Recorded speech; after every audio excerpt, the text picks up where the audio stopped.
في البدء كان الكلمة والكلمة كان عند الله وكان الكلمة الله.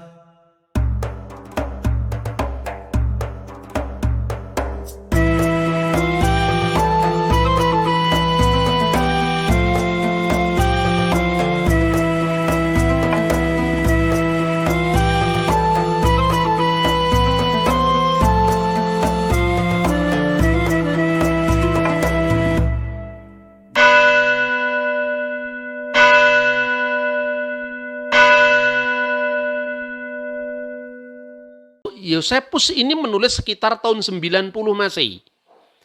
Dan dia itu netral karena dia bukan orang Kristen. Inilah keunikan dan bahkan menurut saya kelebihan dari iman Kristen yang narasi-narasi Alkitab itu bisa dibuktikan secara historis dan itu sangat jelas sekali. Misalnya, supaya lebih jelas ini terjemahannya ya. Nah ini, catatan kematian syahid Yakobus saudara Yesus menurut sejarawan Flavius Josephus yang saya tunjukkan. Setelah mendengar kematian Festus, Kaisar mengirim Albinus ke Yudea sebagai prokurator. Raja memecat Yusef dari jabatan imam besar dan memberikan pengganti jabatan itu kepada Ananus putra Ananus. Sekarang menurut laporan, Ananus tertua ini terbukti sebagai orang yang paling beruntung karena dia memiliki 5 anak laki-laki yang semuanya telah menjalankan tugas sebagai imam bagi Allah dan yang telah lama menikmati martabat terhormat itu yang belum pernah terjadi pada imam besar yang lain. Tetapi Ananus yang lebih muda ini, yang seperti telah kami ceritakan sebelumnya, pria yang ditunjuk imam besar ini nekat, temperamental, dan sangat kurang ajar. Menganut sekte Saduki yang sangat keras dalam menghakimi pelanggar hukum lebih kejam dari semua orang Yahudi yang lain. Seperti yang kita amati, Ananus bin Ananus yang berwatak seperti ini berpikir sekaranglah kesempatan yang tepat. Festus kini sudah mati dan Albinus sedang berada dalam perjalanan. Maka dikumpulkannya sidang Sanhedrin untuk membawa di hadapan mereka, ini penting, Yakobus saudara Yesus yang disebut Kristus. Ini jelas sekali disebutkan. Tu adilpos Yesu de legumenon Christo, ya, Yakobus onoma auto.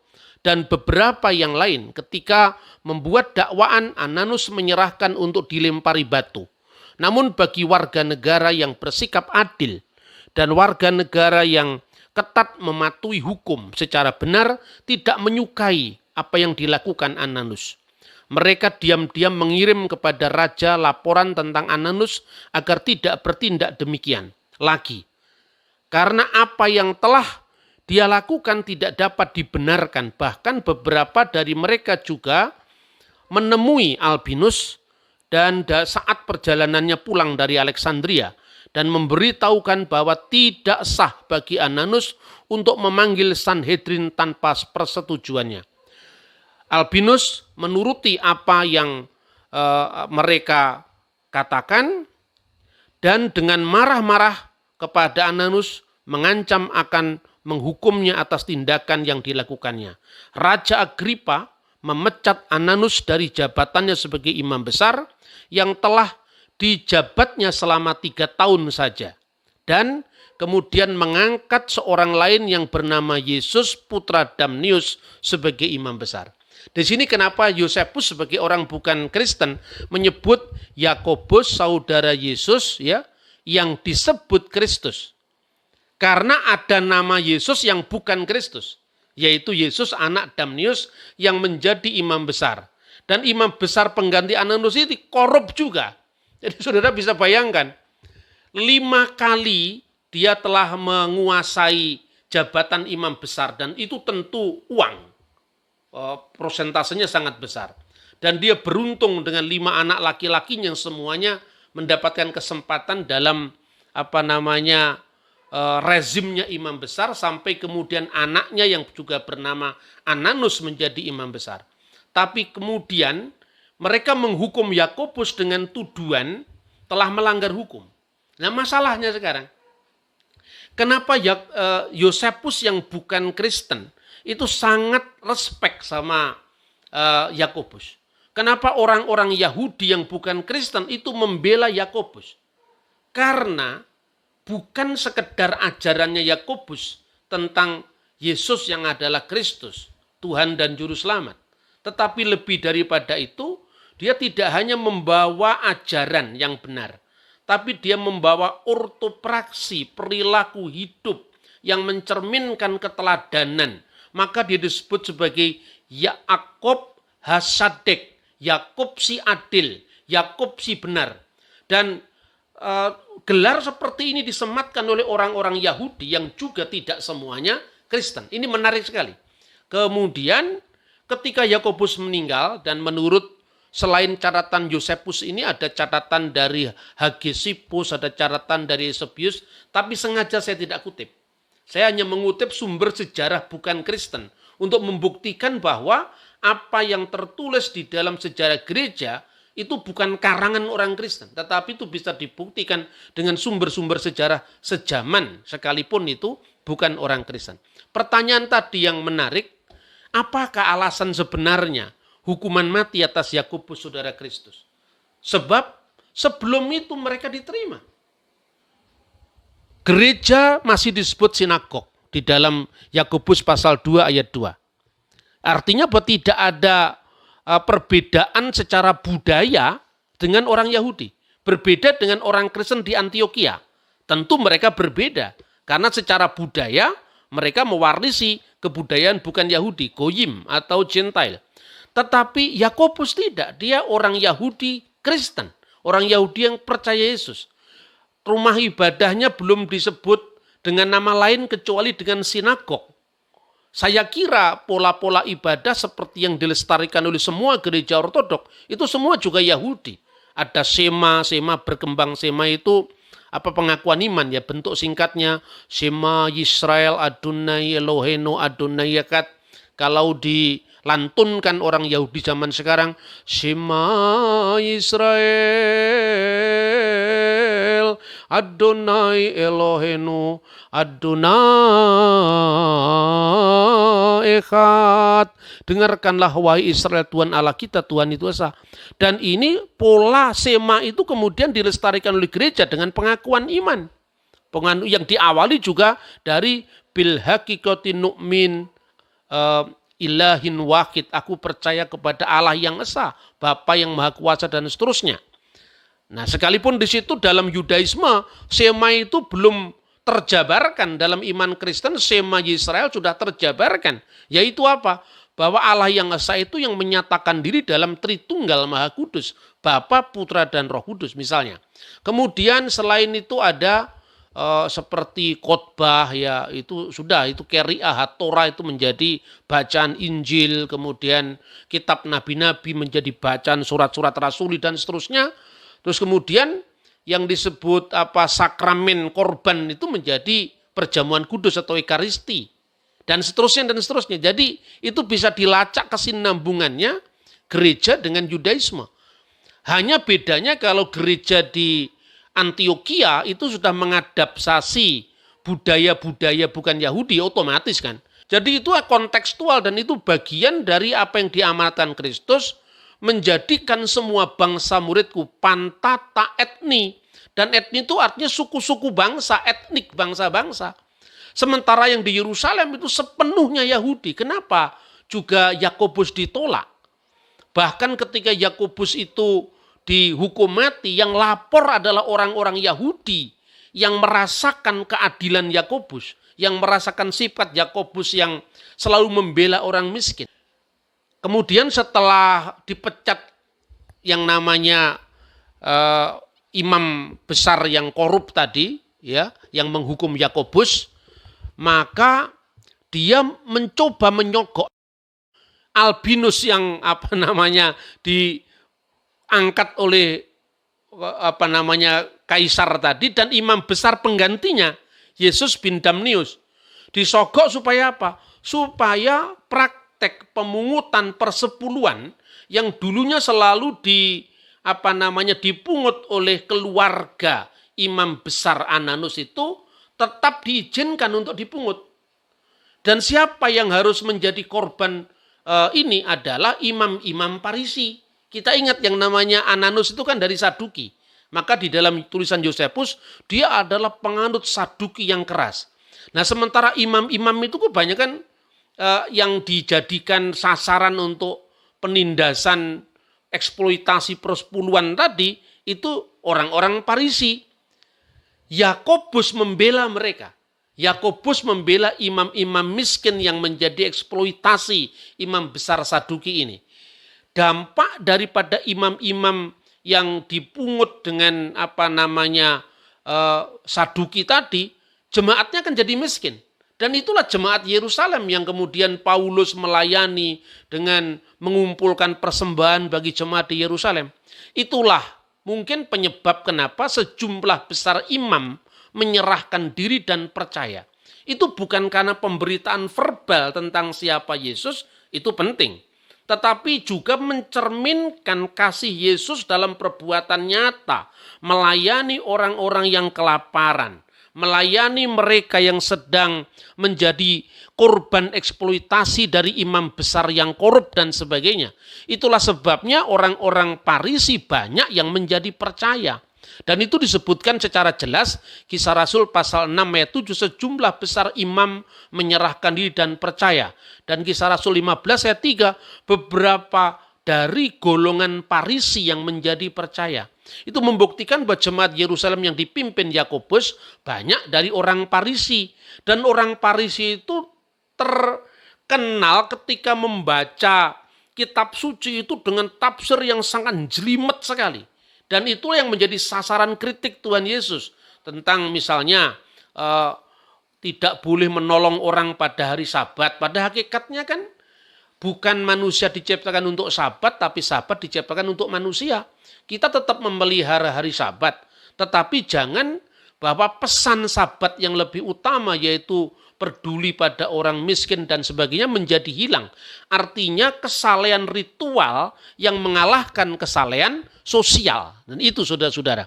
Kemudian begitu kemudian mereka menjadi Kristen, si Farisi ini tidak bisa meninggalkan cara beragama mereka yang sangat legalistik itu. Nah, jangankan kok kalangan orang biasa. Petrus yang adalah senior di antara para rasul saja grogi juga. Galatia pasal 12 bahwa Petrus itu menarik diri karena beberapa orang dari kalangan Yakobus datang. Jadi Yakobus ini berhasil menubatkan orang-orang beragama yang sangat legalistik dengan menyentuh keseharian mereka, dengan menyentuh tradisi mereka, dengan menyentuh problem sosial mereka, yaitu problem kemiskinan, membela orang-orang yang tertindas. Itu yang menyebabkan Ananus bin Ananus merasa terancam karena apa? Yakobus itu satu-satunya pemimpin gereja di Yerusalem yang membawai seluruh gereja Yerusalem. Sementara Petrus kan banyak kan keluar. Sementara rasul-rasul lain kebanyakan penginjilannya keluar. Sementara Yakobus ini adalah soko gurunya gereja Yerusalem. Jadi dia adalah representasi seluruh orang Yahudi sekte Nasrani. Orang Yahudi yang percaya kepada Yesus sebagai Mesias. Dan itu yang terjadi. Kemudian kegagalan gereja Yerusalem adalah tidak mampu untuk melakukan jadi bagaimana beragama yang tidak legalistik tetapi beragama yang lebih menyapa. Padahal sebetulnya sudah merupakan putusan dari para rasul dalam Kisah Rasul pasal 15 tadi. Menariknya mengapa penulis Yahudi seperti Yosefus tadi saya bilang yang tidak percaya Yesus masih sangat hormat kepada Yakobus. Dalam pasal selanjutnya dari buku itu sejarah kuno bangsa Yahudi mengatakan kematian Yakobus adalah awal dari semua bencana bagi bangsa Israel. Bahkan menurut pengkalimatan para penulis yang lain, yang penulis Kristen, itu bahwa runtuhnya bait Allah itu sebagai hukuman Allah karena kematian orang benar seperti Yakobus. Tentu ini adalah pengkalimatan para bapak gereja. Tetapi kalau kita melihat Yosefus yang bukan orang Kristen, dia mengatakan dalam bab berikutnya, kematian Yakobus adalah awal dari bencana-bencana besar selanjutnya. Nah, kemudian apa sebabnya Yakobus dihukum mati? Itu disebabkan karena pembelaannya terhadap orang miskin. Padahal dia sudah mengintegrasikan budaya Yahudi dengan kekristenan. Karena kepedulian mereka terhadap orang lemah itu ancaman bagi hegemoni kapitalistiknya imam besar tadi atau kepentingan ekonominya imam besar tadi, maka kemudian Yakobus harus dihukum mati, harus dikorbankan. Alasan bisa dicari. Ya, alasannya bisa dicari, tapi buktinya sebelum itu dia percaya Yesus pun tidak bermasalah. Tetapi ketika dia mulai mengusik pundi-pundi atau sumber ekonomi dari rezim yang berkuasa tadi, dan itu menjadi tantangan besar. Jadi artinya bukan praktek persepuluhannya yang dikritik, tetapi adalah penyalahgunaan persepuluhan yang tidak memperhatikan misi yang sebenarnya bagaimana harus mengangkat orang-orang yang lemah. Dan kemudian keberhasilan gereja selain itu dicatat bahwa beribu-ribu orang percaya itu salah satunya juga, salah satu tidak satu-satunya, adalah model sosialisme apostolik yang diceritakan dalam Kisah Rasul pasal 2 ayat 44 sampai 45. Apa yang menjadi milik mereka dinikmati bersama, itu kan semacam sosialisme rasuli sebetulnya itu. Kalau itu istilah saya. Khususnya imam besar Parisi dan jemaat Yerusalem yang menjadi korban penindasan imam besar tadi dari sekte Saduki, justru banyak menjadi Kristen meskipun sangat legalistik dalam memahami agama mereka. Nah, saudara-saudara, pada masa-masa kemudian orang-orang inilah yang nanti setelah runtuhnya Bait Allah, jadi kira-kira bagannya seperti ini. Rasul Yakobus itu pemimpin pertama gereja Yerusalem. Tahun 66 sampai tahun 73 itu terjadi perang Yahudi. Jenderal Titus menghancurkan Bait Allah tanggal 5 Agustus tahun 70, ya, atau tepatnya tanggal 9 bulan Ibrani Ab. Kemudian setelah Yakobus meninggal tahun 62, kepemimpinan gereja digantikan oleh Simeon. Simeon itu juga adalah masih anaknya Kleopas, dan Kleopas itu adiknya Yusuf suami Maria yang disebutkan peranannya di dalam Yohanes pasal 19 ayat 25. Di bawah salib itu berdiri ibunya Bunda Maria dan saudara ibunya yaitu Maria istri Kleopas dan Maria Magdalena. Nah, Yakobus digantikan oleh Simeon, anaknya Kleopas dengan Maria tadi, tapi bukan Bunda Maria, antara tahun 70 sampai tahun 99. Lalu Justus tahun 99 sampai tahun 111. Tapi perhatikan pemimpin gereja di Yerusalem setelah itu, Zakius, Tobia, Benyamin, itu ada 3 pemimpin. Tapi tidak ada tahunnya. Satu ditangkap, satu menggantikan, satu difitnah, satu menggantikan. Itu terus bergolak secara politik karena orang Kristen juga menjadi korban fitnah dari orang Yahudi juga. Orang Yahudi setelah kematian Yakobus, karena apa? Dari itu menjadi porak-poranda semua. Ya, kemudian Justus II, Lewi, Efraim, Yosef II, Yuda antara tahun 117 sampai 135. Apa yang terjadi perang Yahudi kedua? Tahun 132 sampai 135 Rabi Akiba melantik Simon Bar Kokhba sebagai Mesias.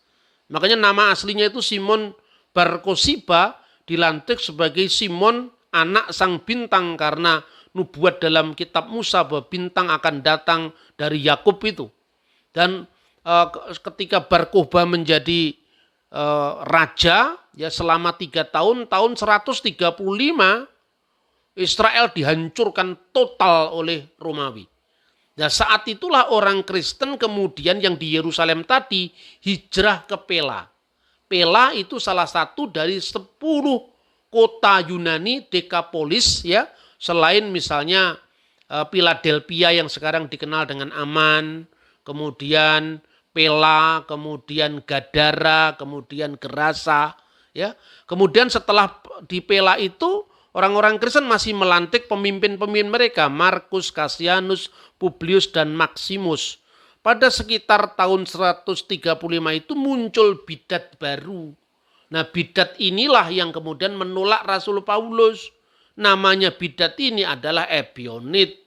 Nama yang melestarikan identitas gereja Yerusalem yang miskin tadi, make Ebion, kaum miskin Ebionit.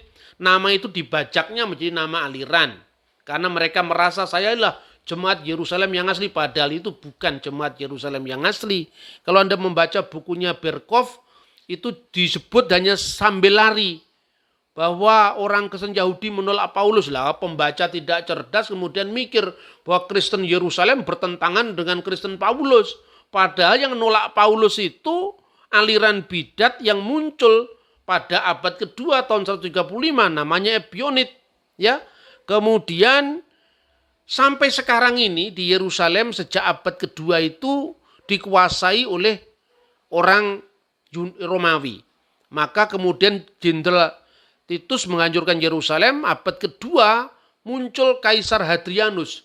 Kaisar Hadrianus ingin menghancurkan seluruh kenangan terhadap kerajaan kuno Israel. Makanya nama Yerusalem pun dikubur, tidak boleh ada, diganti dengan Alia Capitolina. Dan nama itu yang dikenal sampai saatnya Sayyidina Umar bin Khattab menaklukkan Yerusalem, membuat surat perjanjian kepada penduduk Alia. Jadi dalam Al-Quran tidak ada sebutan Yerusalem sama sekali. Ya, dia malah ikut sebutannya sebutan tradisi Islam, malah ikut nama pagan dari Yerusalem. Nama Israel tidak boleh muncul ke permukaan, maka harus diganti dengan Palestina. Yang memperkenalkan istilah Palestina itu Kaisar Hadrianus, tapi itu tidak sama dengan Filistin zamannya Raja Daud. Palestina itu hanya identitas untuk menukar identitas Israel dan seterusnya. Sampai akhirnya gereja pada abad kedua, ketiga itu adalah gereja yang sudah Yunani. Setelah gereja pecah, ya, mulai konsili Kalsedon, kemudian tahun 1054 antara gereja Katolik Roma dan gereja Ortodoks Yunani, maka mereka masing-masing punya patriark di Yerusalem. Misalnya, sekarang ini patriark Yunani Yerusalem yang katanya menggantikan Yakobus, ya, itu adalah Patriark Theophilus ketiga dari tahun 2005 sampai sekarang. Itu versi Yunani Ortodok. Tapi versi Katolik ada pula, yaitu mulai dari Arnold setelah skisma tahun 1054 sampai sekarang ini baru saja tahun 2020 kemarin, yang kemarin mimpin misa Natal di Palestina itu yang saya sebut dalam siaran YouTube saya itu namanya Pier Battista Pizzaballa. Nah, tapi patriark-patriark ini bukan merupakan penerus dari kebudayaan Yahudi karena mereka orang Latin, orang Yunani. Jadi artinya gereja Yerusalem dengan kebudayaan Yahudinya itu punah. Karena itu dalam tradisi gereja kuno tidak ada dikenal liturgi bahasa Ibrani, tidak ada. Yang ada bahasa Yunani, bahasa Aramaik, bahasa Koptik, bahasa Arab dan seterusnya. Nah, ini Bapak Ibu Saudara-saudari pertama yang bisa kita pelajari. Yang pertama bahwa Yakobus itu menjalankan kepemimpinan yang mencoba untuk mengintegrasikan kebudayaan Yahudi dengan iman Kristen secara sangat berhasil. Tetapi karena pemihaannya terhadap kaum miskin, pemihaannya kepada imam-imam yang tertindas di satu pihak, telah menyebabkan banyak imam Farisi bertobat. Tapi di pihak lain, sebelum tugasnya selesai, dia sudah menjadi korban fitnah dari intrik politik yang sangat kejam. Dan setelah itu, gereja Yerusalem yang mula-mula berlatar belakang Yahudi itu jatuh menjadi bidat yang namanya Ebionit, yang anti segala orang asing, yang anti segala macam penginjilan yang dilakukan untuk orang asing, karena dianggap telah melanggar Taurat. Dan itulah yang bisa kita pelajari. Dan yang ketiga, apa yang bisa kita lakukan di tengah-tengah situasi global seperti sekarang ini, mungkin itu bisa menjadi renungan kita bersama secara khusus bagi para gembala sidang. Tuhan memberkati kita. Shalom alaikum bisem hamasiah. Salam sejahtera di dalam Kristus.